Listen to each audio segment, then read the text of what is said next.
Topic po natin ngayon, almoranas. Okay? Ang daming tao may almoranas, di ba? Minsan, pag dudumi tayo, mararamdaman nyo, meron parang umuusli doon sa puwet natin. Almoranas ang tawag dyan. So, magbibigay ako ng 10 bad habits, mga bawal gawin kung meron kayong almoranas, pero baka hindi nyo pa alam itong mga bad habits na to. So, yan ang hemorrhoids, di ba? Bakit nagkaka-hemorrhoids muna? Minsan, constipated, buntis. Basta nanganak, di ba? Iri ka ng iri. Kaka-iri ng baby, normal delivery, nagkaka-almoranas. Overweight, mataba, nagkaka-almoranas. Kung meron ka mga varicose, madalas, varicose kasi ugat din yun eh. Halos pareho din ang cause. Madalas nagtatae, pwede rin magka-almoranas. Constipated, matigas ang dumi. Ito, irritable bowel, low fiber diet. Yan ang mga cause. Ganito yung almoranas. Oh. Merong almoranas na external, na sa labas, nahahawakan mo. Merong almoranas na sa loob. Minsan, mas delikado yung internal, dumudugo.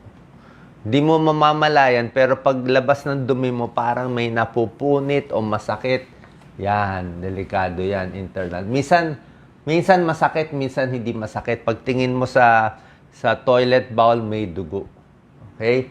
Kadalasan, almoranas. Pero syempre, pag matanda na, edad 50 pataas, rule out pa rin natin ang colon cancer. Minsan, mas okay nga yung external hindi na dumudugo Okay? Minsan tinatanggal, pero kung hindi naman problematic, hindi tinatanggal. Yan, maraming klaseng almoranas. Sa umpisa, ganito pa lang, first degree, nasa loob pa lang, okay pa yan. Second degree, nakalawit na konti. Ayan, no? Third degree, nakalawit na. Nako, paglabas ng dumi, dudugo yan, lalo na kung matigas ang dumi mo. Yan, no? Matigas ang dumi. Ito, nakalabas na, pwede yan dumugo. So, ano ang 10 bagay na iiwasan natin? Number 1, bawal umiri. Yung matagal na pag-iri. Minsan, pag nasa kubeta, magbabasa pa tayo ng isang nobela, matagal nakaupo, di ba? Mas mataas yung pressure Tapos, pag iniiri mo, yun ang lalo na pag pinupush mo maigi, pwedeng lumabas to. Pwedeng magka-almoranas. Palala ng palala. So, straining too much. Number 2, pag constipated ka. Okay? Pag matigas ang dumi mo, kulang ka sa fiber, kulang ka sa tubig, hindi ka mahilig sa gulay, ayan, very constipated ka, pwede rin magka-almoranas. Diba? Kunwari, hindi daily ang dumi mo.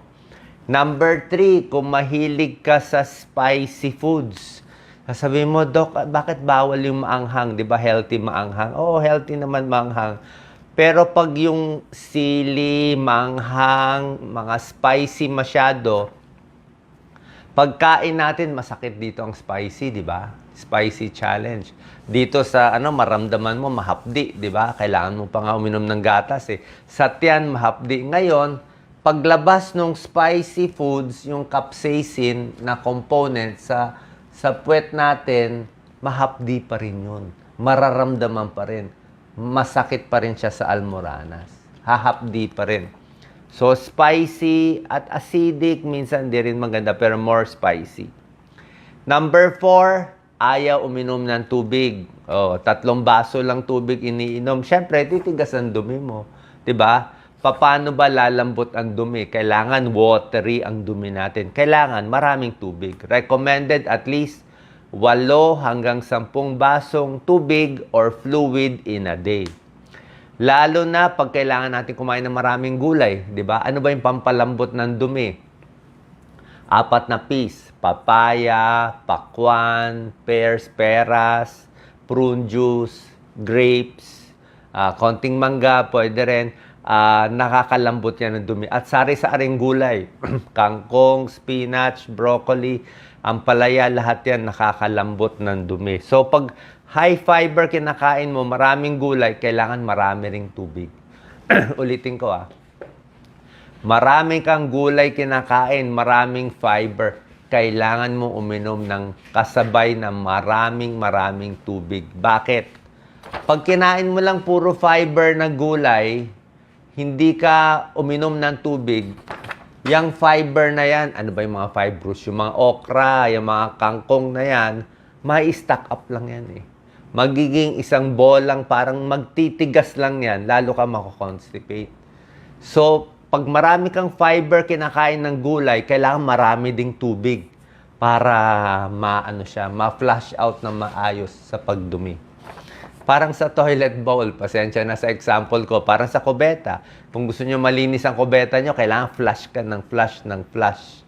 'Di ba? Flush ka ng flush, kailangan maraming tubig para mabilis matanggal yung mga dumi sa kubeta, yung mga tissue, yung mga dumi. Paano? Kailangan mo water. Okay? More fiber pero more water. Number 5, sa trabaho mo, huwag umupo ng matagal. Minsan ang studies nga, parang 6 to 8 hours tayo nakaupo sa isang araw. Pag matagal nakaupo, syempre, maraming bad effects. Masama sa varicose, masama sa likod, nakakataba, hihina ang muscle sa tiyan, sa likod. So, every 30 minutes to 1 hour, lakad-lakad. Pag matagal tayo nakaupo, tataas ang pressure sa puwet. At lalong magkakaalmoranas. Ito number 6, baka hindi nyo alam. Yung matagalang pagbibisikleta o pagmomotor. Okay? Hindi ko sinabi wag magbisikleta, wag magmotor. Pero kung meron ka ng almoranas, masakit na talaga, matigas pa yung silya ng bike. 'Di ba? Yung bike matigas. Lalo na pag hindi naman tayo sanay talaga. Yung prolonged, matagal na pagbabike, pagmomotor, matagal ka nakaupo, pwede mag-worsen. Oo. Baka mabawasan yung blood flow dito sa puwet natin, sasakit pa yung muscle, pwedeng lumala. Number 7 na bawal, pagbubuhat ng mabigat, 'di ba? Pag-ire, hindi okay. So, pag lagi ka nagbubuhat ng mabigat, kalaban mo luslos, hernia, at almoranas. Pag umiri ka, lumalabas 'to eh. Dapat nga, paano ibabalik?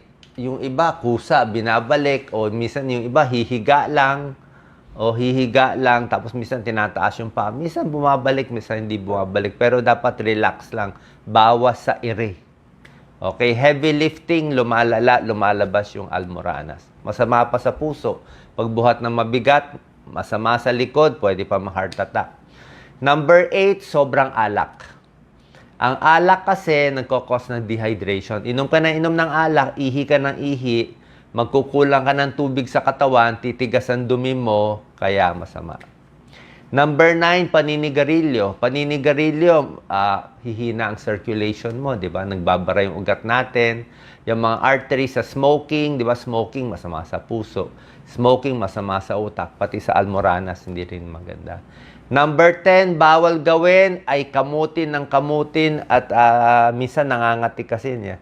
Nangangati. So, laging kinakamot, laging dumudugo, hindi rin maganda.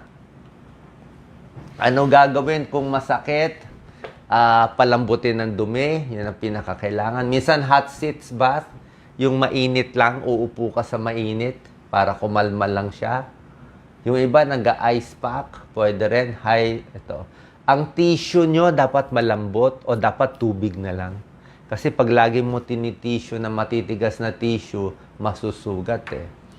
Pag dumudumi, minsan pwede natin gamitan ng KY jelly. Ako minsan nilalagyan ko ng KY jelly. Naglalagay ako ng KY jelly dito, pinapasok ko konti. Kahit papaano makakatulong. Tapos yung pagdumi mo, dahan-dahan lang. Huwag mo biglang iire. Minsan naiinis tayo, iniire natin bigla. Kaya lang, pag binigla mo, lumabas bigla yung matigas na dumi, mapupunit eh. Mapupunit dun sa may, magkakaroon tayo ng anal fissure. Yung puwet mismo, napunit. Bukod sa almoranas, may punit ka pa. Sobrang sakit nun. Sobrang sakit nito. So, bukod dito, may punit pa siya. So, pag anal fissure, pag uupo ka, hindi ka na makaupo sa silyang matigas. Dapat silya nyo pala malambot. Malambot ang silya, kama, malambot. Ito, misa may donut para yung puwet mo nandito sa gitna. Ayan. Exercise, malambot na tissue, maraming tubig. Ayan. Okay. So, final tips, drink plenty of water, magpapayat, laging malinis dapat yung puwet, huwag uupo ng matagal, high fiber diet, iwas alak, iwas sigarilyo, iwas sa mga mamantika din. At ito yung mga high fiber sources na sinasabi ko sa inyo. Ayan, oh, mga gulay na magaganda. Okay, sana po nakatulong tong videos. Pinapakita ko rin mga good foods. Ito mga good foods. Yan, oh. Yan ang mga good. Yan, mga good yan. Gulay. Lahat yan, maayos. Diba? Sari-saring gulay. Pwede yan. Pampalambot ng dumi. Apple, okay din. Banana, pwede na. Oh, prune. Prune juice, mabilis wala tayong prune sa atin eh. Prune juice, 1/4 glass. Tubig. Yan ang mga good for almoranas. Yung mga bad, pakita ko lang yung mga bad, mabilisan lang. Dairy, depende. Yung iba tumitigas sa dairy eh. Ako may lactose intolerance ako pag sa dairy. Ito, nakaka-constipate kung puro kanin lang. Kung puro karne din, nakaka-constipate, oh, processed meat. Oh. Mga prito, makulusat yan, baka magtaik kayo. Salty, mas mamamaga ang katawan. Spicy, yan ang sinasabi ko. Paglabas sa puwet natin, masakit ang spicy. Caffeinated, alcohol.